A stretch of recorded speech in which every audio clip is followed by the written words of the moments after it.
The sun seekers among you will know that Spain's Canary Isles are a popular tourist destination offering year-round sun, sea and sand, but they could be about to gain a new string to their bow as a sustainable energy groundbreaker. The most western island, El Hierro, is now home to a pioneering wind and sea power plant, and it is aiming to become 100% energy self-sufficient. Our Madrid correspondents Valérie Labonne and Sarah Morris with this report. The island of El Hierro, 300 square kilometres of land buffeted by the winds of the Atlantic, an inexhaustible source of renewable energy that islanders are now putting to good use. This is the first power station of its kind. 5 wind turbines and 2 basins of water hollowed out from volcanic craters provide uninterrupted energy. Juan Manuel tells us what happens when the wind dies down. The water we've accumulated in the upper tank acts as an energy reserve. When it's released, the water comes down here, passes through the turbines generating electricity. Then we store the water here in this basin. And when the wind is stronger and there's surplus energy, the flow of the water is reversed. We use the pumps to drive the water up from the lower basin to the upper basin in order to have another energy reserve. Opened this summer, this power plant is a pilot funded by the Spanish government to the tune of 35 million euros. There are already wind turbines, hydraulic power plants, and pump systems elsewhere. Each one of those systems has been well developed around the world. But the combination of these 3 systems, particularly the use of wind energy with water, doesn't exist anywhere else. By 2015, the island will be totally self-sufficient in energy. The fossil fuel plant here will be switched off. And El Hierro won't have to import 6,000 tonnes of diesel a year, part of which it uses to produce drinking water for the island's 11,000 residents. At the moment, we provide 3 million cubic meters of water to El Hierro a year. 60% of that comes from wells, directly connected to our volcanic island's groundwater. And the other 40% comes from seawater. Until now, the 3 water desalination plants were driven by fossil fuel. Very soon, they'll be driven by electricity from renewable energy.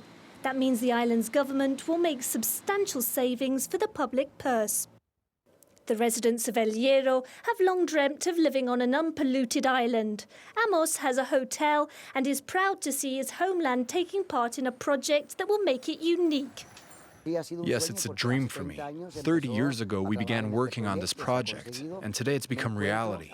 Today, I no longer feel isolated. If there is a problem in the world with oil, we don't need to start worrying. The opening of the new power plant won't lead to cheaper energy prices, but that doesn't worry him. We have to pay for electricity like they do in Madrid or Barcelona. It's the same. But because here the island's government has a majority stake in the plant, they'll be able to sell electricity to the operator. And we think that'll save 4 million euros a year that will be reinvested in social projects. Green energy is also good news for tourism. Amos is even renting out electric bikes. The next challenge for the island is to move over to non-polluting forms of transport. The goal is to replace all El Hierro's cars with electric vehicles by 2020. Antonio is one of the first to make the switch. We've decided to invest in this car to make our contribution to the island, with the goal being to make the most of the energy provided by nature. He recharges his car at a point installed by the town hall. In order to further minimise pollution, El Hierro recycles all its natural waste and promotes organic farming. The authorities are offering young people like Lydia land at extremely low rents. Lydia began growing produce a few months ago with 2 friends. There are 10 of us who share this greenhouse at the moment. And of course, everything is organic. Lydia sells her vegetables to supermarkets on the island. She wants to persuade as many residents here to go organic as possible so she can make a living from her new venture. If we do well, we'll soon be able to pay for 3 salaries for 3 people. When we finish the outside, the hardest job, we think it'll take us about a year if everything goes well. 80% of El Hierro was declared a biosphere reserve by UNESCO in 2000. The authorities now want the rest of the island to get the same classification. By becoming the first island to be 100% fuelled by renewables, El Hierro wants to attract tourists, but above all, to become a model of sustainable living. That report from Valerie Lebon and Sarah Morris. Thanks very much for being with us. We've got plenty more news coming up for you after this break. Do stay tuned to France 24.